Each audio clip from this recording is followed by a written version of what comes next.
تمام انبیاء کی بنیادی دعوت ہوتی ہی اسی عقیدے پر تھی۔ اللہ ماتا ہے کہ ہم نے تمام نبیوں کو بھیجا ہی یہ عقیدہ توحید سکھانے کے لیے ہے۔ وَلَقَدْ بَعَثْنَا فِي كُلِّ أُمَّةٍ رَسُولًا أَنِ اعْبُدُوا اللَّهَ وَاجْتَنِبُوا الطَّاغُوتَ۔ اللہ ماتا ہے کہ ہم نے ہر امت، ہر قوم کے اندر رسول بھیجے کہ تاکہ لوگ صرف ایک اللہ کی عبادت کریں، اوروں کی عبادت چھوڑ دیں۔ اور یہی ہر نبی کا سب سے پہلا کام ہوتا تھا۔ نماز، روزے، باقی عبادات بعد میں سکھاتے تھے، اس کے حکم بعد میں آتے تھے، سب سے پہلے اسی توحید کی دعوت دی جاتی تھی۔ نبی کریم صلی اللہ علیہ وسلم کی سیرت اٹھا کر دیکھیے، مکہ مکرمہ کی نبوت کی دعوت کی 13 سال کی زندگی، کیا لوگوں کو روزے رکھواتے تھے آپ؟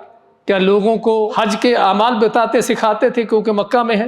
نہیں، حج تو کہیں آخر میں جا کے فرض ہوتا ہے۔ مکہ کی 13 سالہ زندگی سبھی کی سبھی آپ کی اسی عقیدہ توحید کو سکھانے پر تھی، کیونکہ جب یہ عقیدہ صحیح ہو جاتا ہے اس کے بعد عمل بھی قبول ہے، نماز پڑھو گے وہ بھی قبول ہوگی، روزہ بھی اللہ کے ہاں قبول ہو جائے گا۔ اگر کسی نیکی عبادت کے اندر کوئی کمی کوتاہی بھی رہ گئی، اس توحید کی وجہ سے اللہ اس کو بھی معاف کر دیتا ہے، بلکہ بڑے بڑے گناہوں کو معاف کر دیتا ہے۔ اس لیے ہر نبی کی سب سے پہلی دعوت اسی توحید کی تھی۔